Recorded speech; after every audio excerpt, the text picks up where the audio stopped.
buenos días. Es un gusto estar con ustedes compartiendo estos saberes aquí con mis compañeros.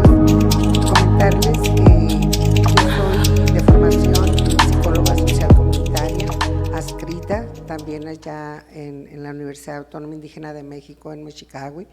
Entonces, pues estoy así como que todo lo que comentaron inmersa totalmente en los temas, pero pues bueno, yo vengo a compartirles una investigación sobre el tema de que viene siendo discriminación y racismo. Entonces, es una investigación que se llevó a cabo con 129 niños en 9 escuelas de la comunidad de allá del Fuerte, Sinaloa, y les voy a compartir cómo se llevó a cabo la investigación, los resultados y lo que actualmente se está llevando a cabo, ¿no?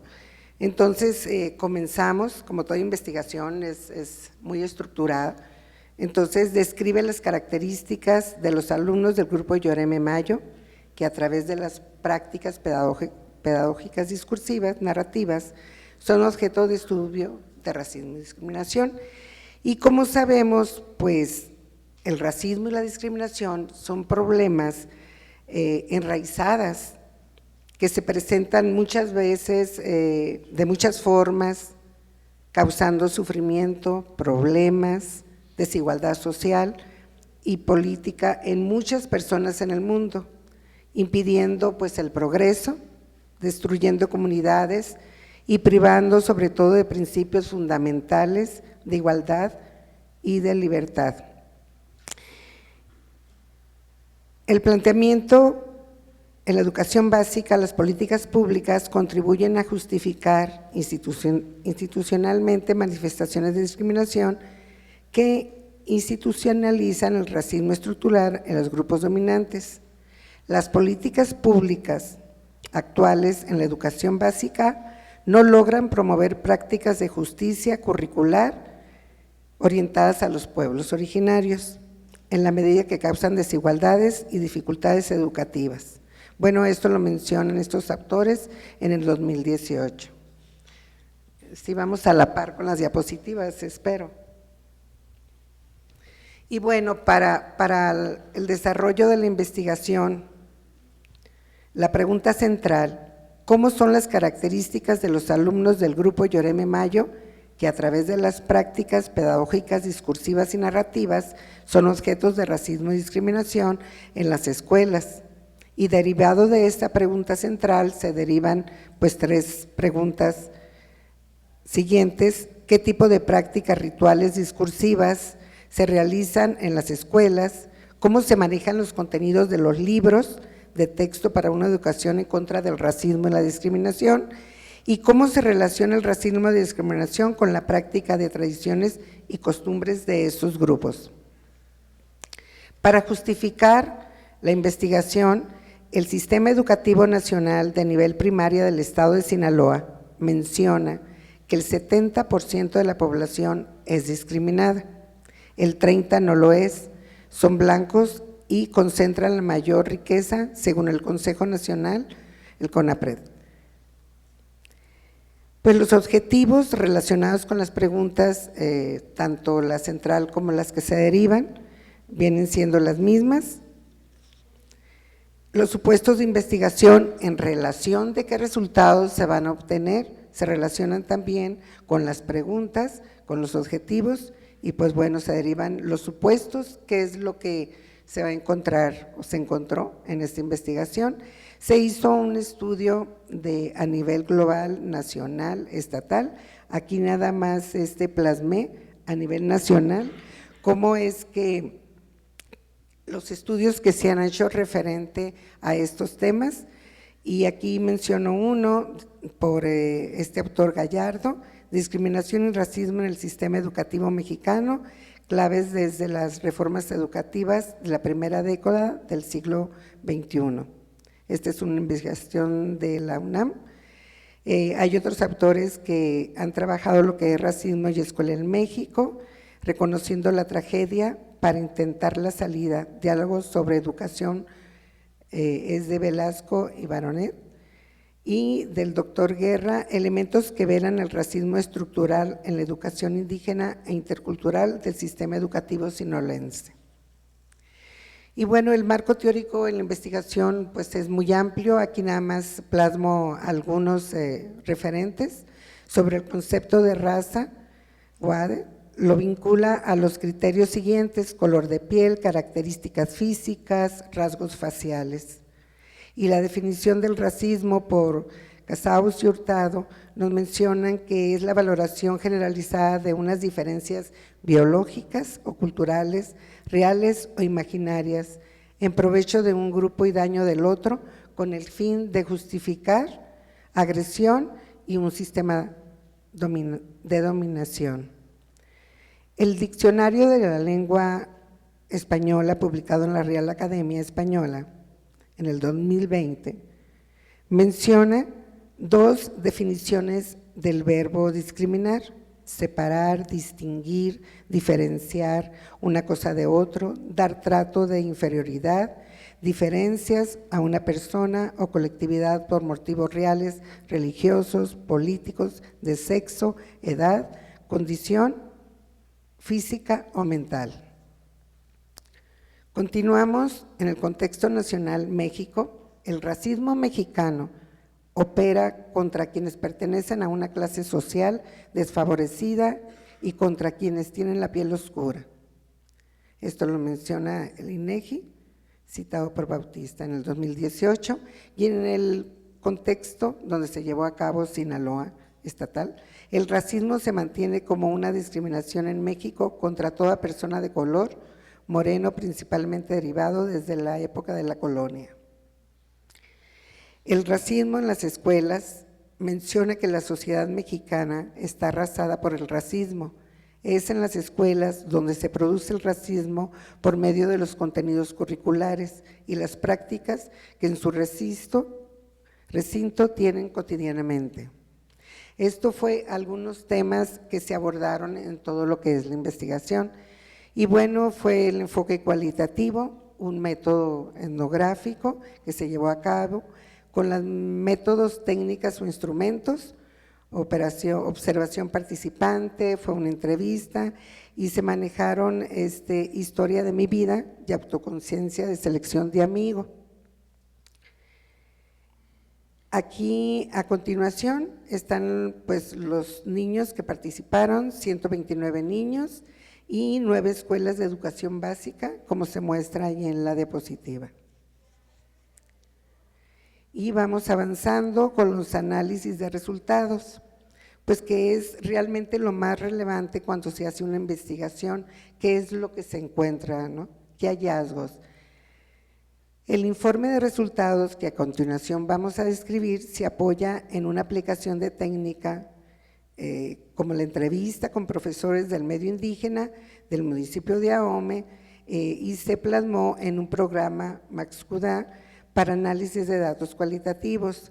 Esto partió de un proyecto con vinculación de la UNAM en coordinación con la universidad, con la UAIM, con nuestra universidad. Y aquí ya mostramos específicamente los análisis de resultados, lo que respondían a las entrevistas los alumnos indígenas dentro de lo que fue llevado a cabo. Y pregunta, ¿hablan lengua dentro de la escuela? Queremos impulsar un proyecto para rescatar la cultura, la lengua y las tradiciones porque se sabe que tienden a desaparecer. Se sabe que los alumnos indígenas no hablan lengua debido a que reciben juicios por parte del resto de la comunidad no hablante y que provocan pena o vergüenza y por lo tanto dejan de practicar su lengua dentro de la escuela. Otra pregunta, ¿cómo crees que los niños indígenas tienen alguna desventaja en el tipo de la escuela? Sí, considero que estos niños tienen expectativas bajos respecto al estudio, es decir, provienen de familias humildes donde no se prioriza la educación, sino la supervivencia. En estos niños está presente el problema de inasistencia porque con sus familias de un lugar a otro en busca de trabajo. Otra pregunta es en la entrevista, ¿cuáles son las actitudes de los docentes ante estas situaciones problemáticas que se manifiestan? En primer lugar, los maestros fomentan la interculturalidad en las aulas. También se realizan eventos e implementan proyectos que se plantean de escuela de acuerdo a las características y necesidades de la población. Los maestros de esta institución trabajamos a favor de una inclusión, a garantizar a los grupos indígenas o minorías el acceso a la educación. Y bueno, hay otra pregunta, pero nos vamos a ir al análisis de resultados de hallazgos de lo que es la historia de vida, que fue otro instrumento que se llevó a cabo, que se aplicó. De acuerdo con la técnica historia de vida, la cual contenía preguntas como lugar de nacimiento, las personas que viven en mi casa, estos son mis amigos, esto es lo que me gusta hacer, esto es lo que no me gusta, lo mejor que me ha pasado, el reto más grande que he enfrentado, cuando sea mayor, qué es lo que quiero ser, voy a estudiar en la universidad, me gusta ser Yoreme Mayo o no me gusta, igual mestizo. Dentro de las mismas se pedía dibujaran su casa y esta metodología es la que les comenté anteriormente, que parte de la investigación en conjunto con en ese momento se estaba llevando con la UNAM. Aquí en los resultados de historia de mi vida, pues nada más les voy a mencionar uno, dice, la formación recabada en este instrumento mencionan algunos, dibujan a su papá, mamá, hermanos, mencionan y dibujan que tienen varios amigos, qué les gusta hacer, lo describen, que han enfrentado la muerte de familiares, decir mentiras, cruzar el río, es una descripción de cómo es su vida. Otro, y bueno, acá ya aquí les comparto lo que viene siendo la autoconciencia de selección de amigo que se plasmó y cómo están los resultados. Aquí menciona, quiero ser amigo de, y si observan ahí en la gráfica, pues el 39% dicen que de una niña blanca, ¿no? Ahora, en la elección total de quiero ser amigo de, viene también con un % más elevado, también de una niña blanca, dejando los porcientos, pues niño Yoreme, el 2%, el 15%, mestizo moreno, niño Yoreme blanco, 9% y así sucesivamente. Continuamos con otra escuela, recuerden que fueron 9 escuelas las que se llevó a cabo la investigación. Entonces aquí selección de amigo, total de quiero ser mi amigo, está igual, niña blanca, con el menor % pues está con niña china. Y total de las 3 escuelas, quiero ser amigo de, menciona aquí igual, niña blanca. Continuamos con los resultados de otra escuela, Francisco Villa, me gusta hacer, donde el más % de ninguna etnia, de ninguna Yoreme Mayo o mestizo, Yoreme Mayo el 9% y mestizo el 31%, ninguna de los resultados fue el 59%. La elección total me gusta hacer, pues la mayoría, aquí según la gráfica, es de ninguna con el 59%. Continuamos con los resultados. El total de las 3 escuelas me gusta hacer, pues como lo mencionamos anteriormente, que se ve reflejado, de ninguna. Y bueno, vamos a pasar a lo más relevante de lo que viene siendo pues los resultados, las conclusiones de esta investigación. Déjenme tomar tantita agua.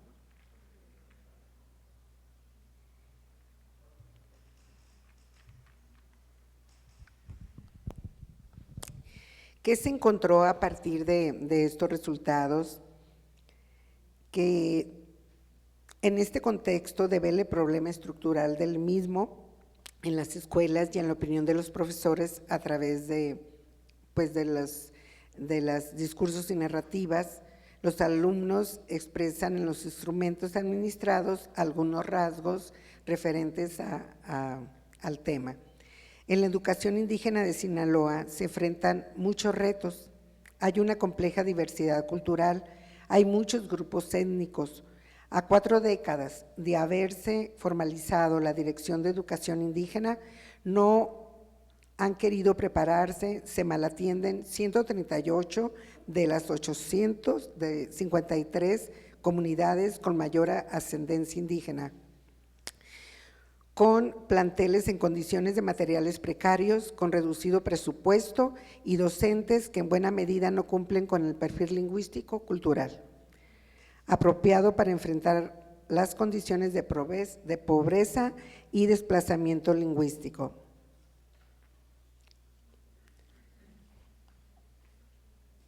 En relación a las entrevistas realizadas a los profesores como informantes, se puede destacar que los alumnos de las 9 escuelas, una minoría habla lengua yoreme, las tradiciones cada vez tienden a desaparecer. Asimismo, los profesores opinan que la mayoría de los alumnos pertenecen a comunidades aledañas a la escuela y a los profesores cuentan con antigüedad promedio de 15 años de servicio.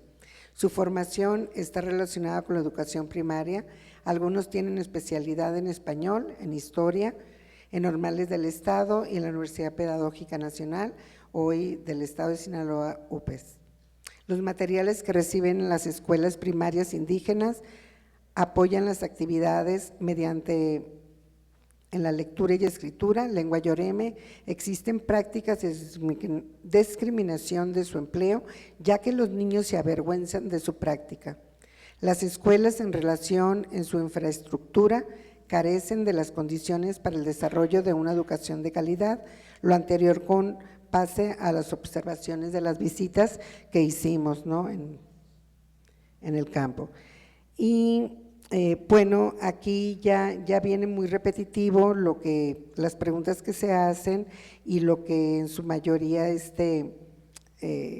contestan, pero me voy a ir a lo que actualmente, como les mencioné anteriormente, esta es una investigación de 2022, ya han pasado pues 3 años, pero actualmente en las primarias indígenas se está llevando a cabo tratar de combatir lo que viene siendo el racismo y la discriminación. Están centradas en una educación intercultural bilingüe, con materiales didácticos que valoren la diversidad y promuevan lo que es los derechos humanos. Esa es una. Otra, hay programas de contenidos multibilingües, no dice en libros de texto, posteriormente racionalizados. Los libros que actualmente se han desarrollado en las escuelas primarias ya han participado personas racionalizadas, afrodescendientes e indígenas.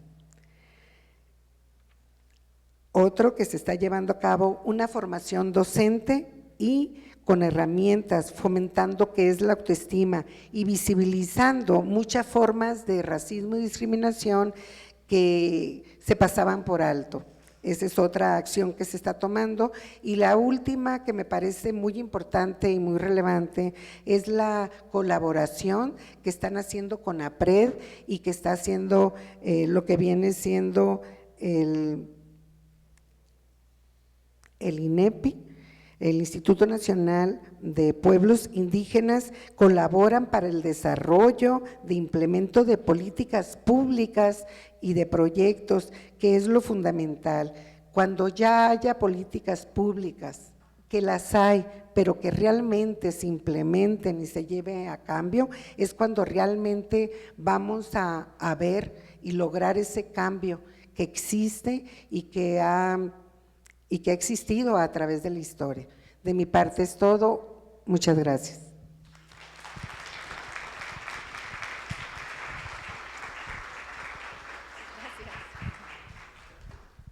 Muchas gracias. Bueno, pues pasamos al espacio de preguntas, comentarios. Entonces, ¿alguien que guste emitir participación? Ok, checamos.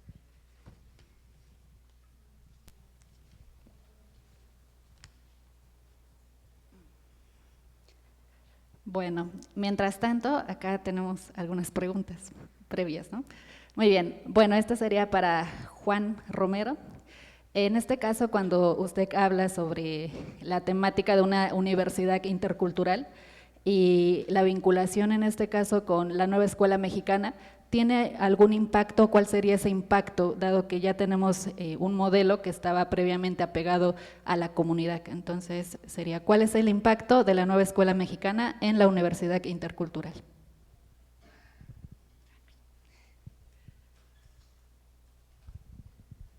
Cuando nosotros queremos de alguna manera justificar la importancia que tiene la comunidad en los procesos educativos, precisamente tenemos como, o le presentamos como tres fundamentos, y tres fundamentos que están muy articulados y van muy de la mano. Uno de ellos, la propia carrera, se llama Psicología Social Comunitaria. Entonces la comunidad ahí tiene su papel fundamental, o sea, desde dónde se le va a ir dando respuesta a la problemática social. Entonces decimos, bueno, aquí está muy claro la importancia que tiene la comunidad. El segundo argumento es la propia ley orgánica, o sea, la ley orgánica insiste en que todo cuanto se haga, la investigación, la docencia, tiene que ser siempre en conjunto con las comunidades y tomando en cuenta pues toda su situación cultural, tomando en cuenta su situación social, económica, política, pero siempre de la comunidad. Bueno, y la nueva escuela mexicana también insiste en lo comunal, lo comunitario, que todo hay que hacerlo, o sea, precisamente con lo que comentaba hace rato, que la intención o el propósito es empezar a romper con las prácticas individualistas, personalistas, y empezar a romper con un sistema en el que nos dijo que lo importante es pues mi prestigio, lo importante es que yo viva suficientemente bien y que no me importe cómo les vaya a los demás. Entonces, nosotros de suyo, antes de que empezara a difundirse todo esto de la nueva escuela mexicana, en la ley orgánica ya tenemos esa palabra, de acuerdo a la nueva escuela mexicana. Entonces ya está, dijéramos, como estamos muy implicados con la nueva escuela mexicana y la ley orgánica y los propios procesos que se siguen en la psicología social comunitaria. No sé si quedé o respondí. Gracias.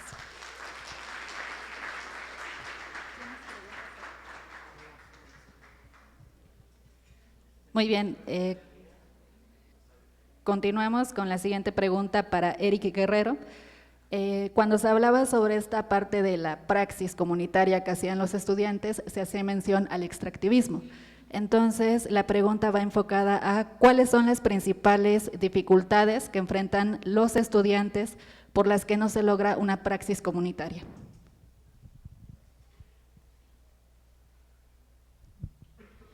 Bueno, está un poco complicada la pregunta, ¿no? Porque cuáles, y me vienen muchas en mente, entonces voy a señalar las que estoy viviendo actualmente, ¿no?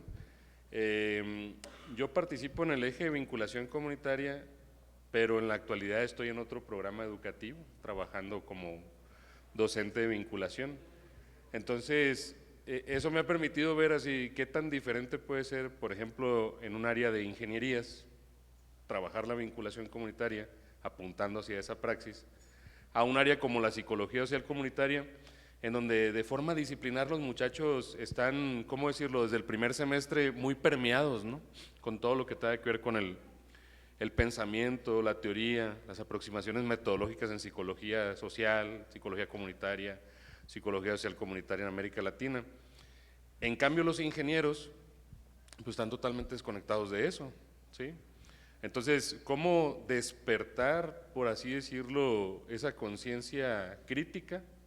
Creo yo que una ventaja que viví en psicología social comunitaria es que de alguna manera el contacto directo, por su formación vamos a decirlo así, disciplinar de licenciatura, facilita, ¿sí?, las cosas. No quiere decir que les hace el trabajo, ¿no?, pero por lo menos ya están de alguna manera enfocados, conceptualmente aterrizan, ¿no?, lo que tiene que ver con la cuestión del trabajo de vinculación.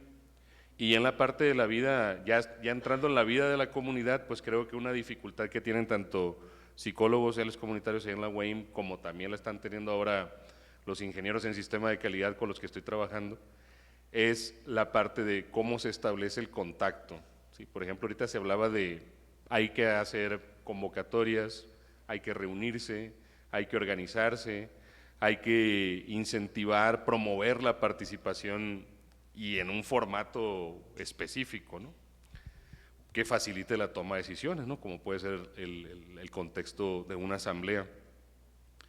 Pero no todo el tiempo las personas de las comunidades van a estar dispuestas, e inclusive de alguna manera nunca han trabajado, en algunos casos, ¿no?, habrá comunidades que están mejor organizadas las personas, pero habrá otras en donde las organizaciones han sido más bien impuestas desde la parte de las autoridades, por ejemplo, las instituciones, pero la comunidad a veces no tiene, ¿no?, sus propias organizaciones.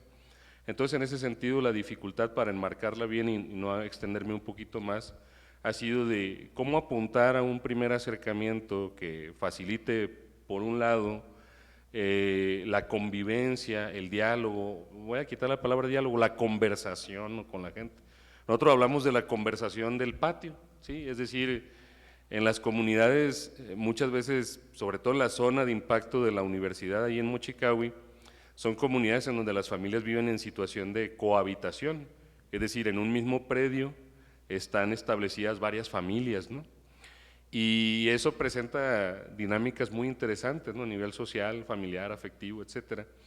Entonces los muchachos muchas veces, como decía Juan, como en el equipo hay uno que es de ahí, pues tratamos de que a través de su familia, en ese pequeño territorio de la comunidad, los miembros de su equipo, sean psicólogos o sean ingenieros, conversen con la familia, ¿sí?, empiece a ser como a partir de ese primer contacto, y de ahí pues vienen otra serie de cosas que, como les digo, dependiendo de en qué punto y qué tipo de, ¿cómo decirlo?, dinámica y contextos hay en esa comunidad, podrá ser más o menos complicado, ¿no?, sí, pero parte directamente de la conversación ahí en el patio, a la sombra, y tratar de que eso, por ejemplo, ahorita que me hablaba el compañero Juan de la materia de sensibilización a la vinculación comunitaria, pues ahí no tratamos de que utilicen ningún tipo de técnica, no método de trabajo, sino que aprendan a platicar con las personas, ¿sí?, que traten a partir de la conversación conocer, identificar, ¿no?, los aspectos relevantes de la vida cotidiana.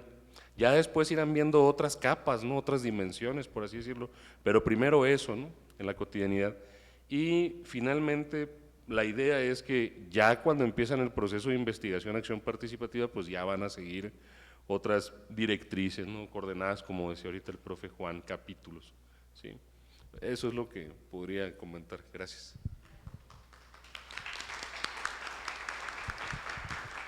Gracias. Vamos a dar oportunidad a una pregunta en línea, entonces adelante. Buenos días, ¿me escuchan? Sí. Hola, es un gusto escuchar y hablar con ustedes.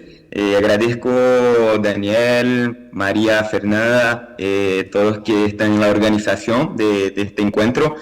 Es un gusto también escuchar Mario Jorge, Fátima, Junior, que son compañeros que tuve la oportunidad de conocer ahí en México. Mi nombre es Lucas, hablo de Brasil, soy maestro en la licenciatura en Psicología de la Universidad Federal da Grande Dourados, en el estado de Mato Grosso do Sul, la región centro-oeste de Brasil, más al sur. Me gustó muchísimo las contribuciones de los compañeros de la Universidad Intercultural y Universidad Indígena. Acá donde vivo, trabajo, también tenemos una gran población indígena. Tenemos una facultad indígena, no es una universidad, es una facultad que son las licenciaturas específicas para los pueblos indígenas. pero tenemos la licenciatura en psicología que no es intercultural, que es convencional. Entonces hay una cierta distancia entre la licenciatura de psicología y las experiencias y los contextos de los pueblos indígenas.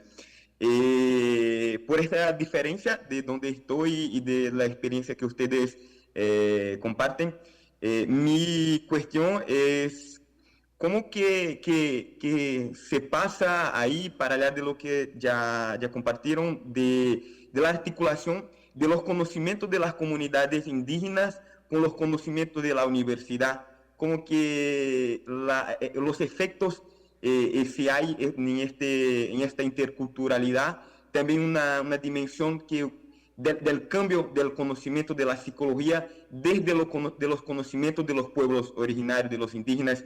Mi pregunta va también en este sentido, mucho por la provocación que Martín Barón nos pone de una propuesta de una psicología que sea reconstruida desde de las perspectivas de los pueblos, de las mayorías populares, ¿no? Entonces, ¿cómo que desde la experiencia de ustedes, esta contribución de las comunidades indígenas y este diálogo con la psicología comunitaria se construye o se reconstruye una otra psicología, una epistemología otra o algo así? Y una otra cosita también pequeña que me gustó muchísimo de los currículos de ustedes, de este eje de la vinculación, esta parte de la sensibilización. En esto, ¿qué son los aspectos que son manejados en este ámbito de la sensibilización? Porque mucho de la universidad hay un centramiento en el aspecto de la reflexión, como que si la experiencia fuera accesada, se accede a la experiencia solo por el pensamiento, ¿no? Pero ¿cuál otros sentidos del cuerpo, del humano y de lo comunitario que son desarrollados en esta experiencia de la sensibilización? Como que para allá de la visión, la escucha, ¿qué más que son movilizados? Esto, muchas gracias.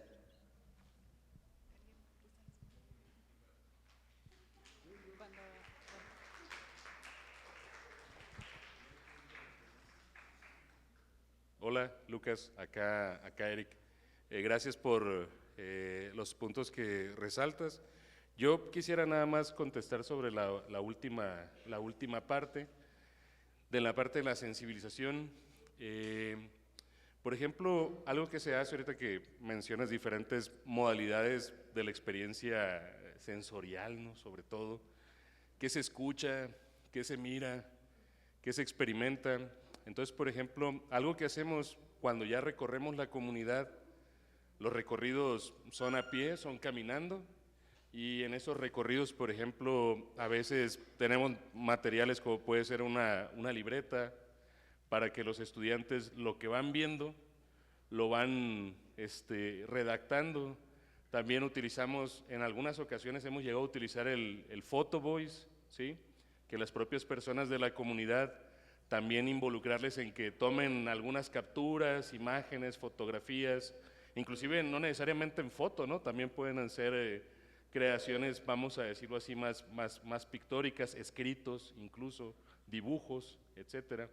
Y creo que con eso estaría tocando el aspecto de la cuestión de recuperar la experiencia y que esto permita que el estudiante, sobre todo, no es el que se pueda ir sensibilizando con esos aspectos de la vida cotidiana ahí en las comunidades, e insistir que esto se busca que lo hagan no solamente los psicólogos sociales comunitarios, sino en ese primer acercamiento, en la sensibilización a la vinculación comunitaria, pues no lleva una directriz, ¿cómo decirlo?, como disciplinar, teórica en específico. Ahorita que preguntas, bueno, esa vinculación, ¿cómo se está concibiendo en el aspecto de la sensibilización? Digamos como aspectos más generales, o la cuestión de la vinculación, su carácter pedagógico, o sea, a final de cuentas en la comunidad hay saberes, hay aprendizajes y los estudiantes tienen que aprender, ¿sí?, de lo que ahí ocurre. No solamente identificar lo que ocurre, sino cómo es que está ocurriendo, cómo es que se está viviendo, ¿no? Entonces, eso tiene un carácter evidentemente pedagógico, ¿no?, relacionado con el aprendizaje. pero también puede tener un carácter político, porque tienen que observar las organizaciones, los movimientos, las juntas le llamamos por acá también, ¿no? Porque algo importante que se nos estaba pasando a decir es que esas comunidades rurales del norte del estado de Sinaloa, la mayoría de ellas son ejidos, entonces eso implica que tienen ciertas dinámicas organizativas particulares, ¿no? de lo que es un ejido. Y bueno, aquí Juan, yo creo que podrías agregar algo más. Vale. Lucas, yo lo quisiera fijarme es en un asunto que yo también he insistido, que es la cuestión intercultural. Generalmente las comunidades viven una dimensión del saber muy diferente a lo que vivimos en la dimensión de las universidades. Allá las personas viven más en lo simbólico, o sea, lo simbólico como parte cotidiana, constante de lo que para ellos es el saber. Entonces acá lo que insistimos es que en las universidades muchas veces tomamos en cuenta muy poco esos saberes simbólicos, porque nos quedamos más con la cuestión más científica, que explica, que comprende, pero de manera sistemática y metódica, lo que en las comunidades no se vive. Entonces, hacemos o queremos que se dialogue un modo de pensar propiamente universitario con un modo de pensar propiamente comunitario.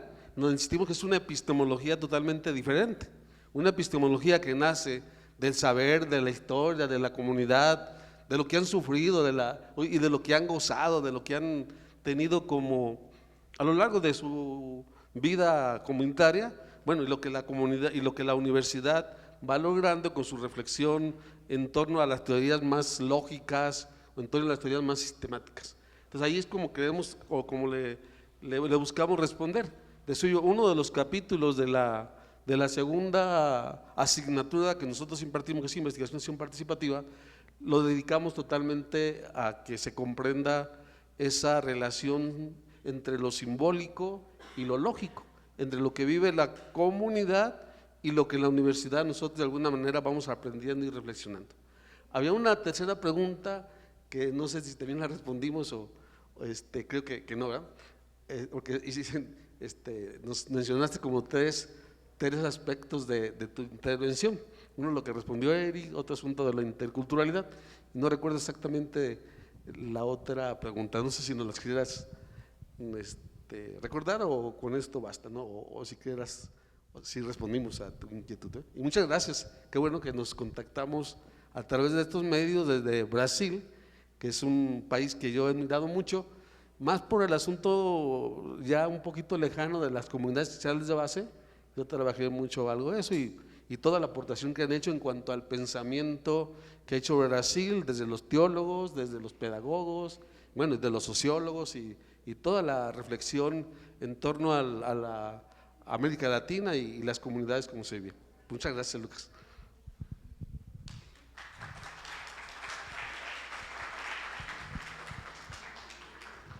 Muchas gracias por sus comentarios. Pues vamos a finalizar la actividad, no sin antes agradecerle a Juan Romero Morones, Ginue Marcelino Sandoval, Ramona Patricia Zazueta Mendivil y Eric Guerrero. La universidad les va posteriormente a compartir las constancias, pero mientras pues les envío un pequeño detalle. Muchas gracias y pues damos unos minutos. En breve inicia la conferencia magistral de Mario Magallón Anaya. Él nos visita desde la UNAM, entonces hay que estar al pendiente. Gracias.